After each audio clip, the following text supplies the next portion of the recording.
வணக்கம் மக்களே. இது முழுக்க முழுக்க தம்பதியரின் நலனை கருத்தில் கொண்டு பதிவு செய்யப்பட்டது.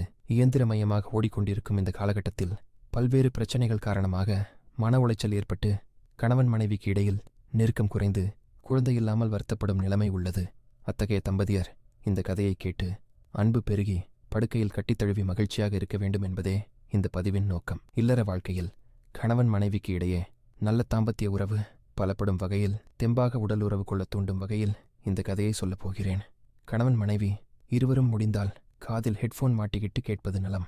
தம்பதியர் அல்லாமல் சிறுவர்கள் அல்லது பெரியவர்கள் இதை தொடர்ந்து கேட்காமல் இருக்கிறது நல்லது. வாங்க கதையை ஆரம்பிக்கலாம். என் பெயர் அருண். 24 வயசு ஆகுது. நல்ல வாட்ட சட்டமான பையன். மாநிறம். திருமணம் ஆகல. இன்னும் வேலை கிடைக்கல. அரசு வேலைக்கு தேர்வு எழுதிட்டு இருக்கேன். பெரும்பாலும் சும்மாதான் இருப்பேன். கிரிக்கெட் விளையாட்டில் ஆர்வம் அதிகம். வீட்டுக்கு பக்கத்தில் இருக்கிற கிரிக்கெட் மைதானத்தில் தான் பெரும்பாலும் என்னோட பொழுது கழியும்.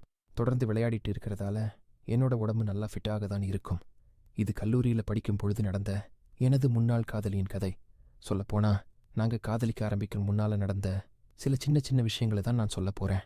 நான் படித்த கல்லூரியில் விளையாட்டுக்கு முக்கியத்துவம் அதிகம். பெரும்பாலான நேரம் ஓடி வாங்கிட்டு கிரிக்கெட் மைதானத்தில் தான் இருப்பேன். அப்படி விளையாடப் போகும் பொழுது அறிமுகமான பொண்ணு தான் ஸ்டெல்லா. என்னை விட ஒரு வயசு பெரிய பொண்ணு. வாலிபால் வீராங்கனை. கிரிக்கெட் மைதானத்துக்கு பின்னாடி தான் அவங்களுடைய வாலிபால் மைதானம் இருக்கும். நடுவில் உட்கார வரிசையாக இருக்கும். நாங்கள் கிரிக்கெட் விளையாடும் பொழுது சில நேரம் பொண்ணுங்க அங்கே உட்காந்து நாங்கள் விளையாடுவதை பார்ப்பாங்க. சில நேரங்களில் நாங்கள் அவங்க விளையாடுவதை உட்காந்து வேடிக்கை பார்ப்போம். ஸ்டெல்லா பா, சரியான கட்டை, செதுக்கி வச்ச சிலை மாதிரி உடம்பு. விளையாட்டு வீராங்கனை என்பதாலா என்னமோ உடம்பு சும்மா ஜம்முன்னு இருக்கும். அவள் முகம் நல்ல கலையாக இருக்கும். அவள் பார்க்க நம்ம சின்ன வயசு குஷ்புவோட முகவாட்டம் இருக்கும். க்யூட்டா குழந்தை மாதிரி ஒரு முகம். கை காலெல்லாம் கொஞ்சம் மாநிறமாக இருக்கும். ஆனால் முகம், இடுப்பு, வயிறு எல்லாம் கொஞ்சம் கலராக இருக்கும். அவள் குதிச்சு குதிச்சு விளையாடும் பொழுது அவள் இடுப்பு தெரியும். தொப்பை இல்லாமல் நல்ல வழுவழுன்னு இடுப்பு. அந்த இடுப்புக்கு கொஞ்சம் மேலே தான் மொத்த சொர்க்கமும் இருக்கும். அவள் உடம்புக்கு சம்பந்தமில்லாத அளவுக்கு அவளுடைய மார்பளவு இருக்கும். கொஞ்சம் பருத்த வாலிபால் பந்துகள். கச்சிதமான உடம்பு. ஆனால் அவள் நெஞ்சு மட்டும் பெருசு. கொஞ்சம் இறுக்கமான ஆடைகள் தான் அவள் போடுவா.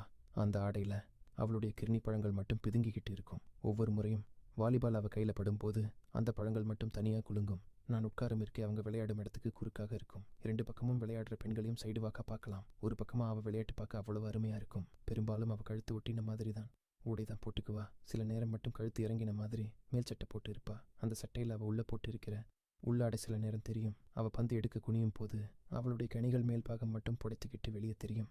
2 காய்களுக்கும் நடுவில் இடிச்சுக்கிட்டு ஒரு விரிசல் தெரியும். இதெல்லாம் பார்க்க வாய்ப்பு கிடைக்கும் போது எல்லாம் எனக்கு உள்ளுக்குள்ளே குப்புன்னு ஒரு உணர்வு வரும். ஒவ்வொரு பந்தையும் அவள் அடிக்க எனக்கு உள்ளே கிடந்து அடிச்சுக்கிட்டு இருக்கும். நம்ம எப்போடா போய் அடிக்கலாம்னு இருக்கும். அடக்கி வச்சுட்டு விளையாட்டு முடிஞ்சதும் பாத்ரூமுக்கு போய் நான் பம்ப் அடிப்பேன். பல மாதங்கள் இப்படி தான் போய்கிட்டு இருந்தது. அவகிட்ட எப்படி பேசணும்னு தொடங்கினேன், எப்படி நாங்கள் ரகசிய காதல் செஞ்சு என்னென்ன வேலைகள் பார்த்தோம் என்கிற விஷயங்களை அடுத்தடுத்த பதிவுகளில் பார்க்கலாம்.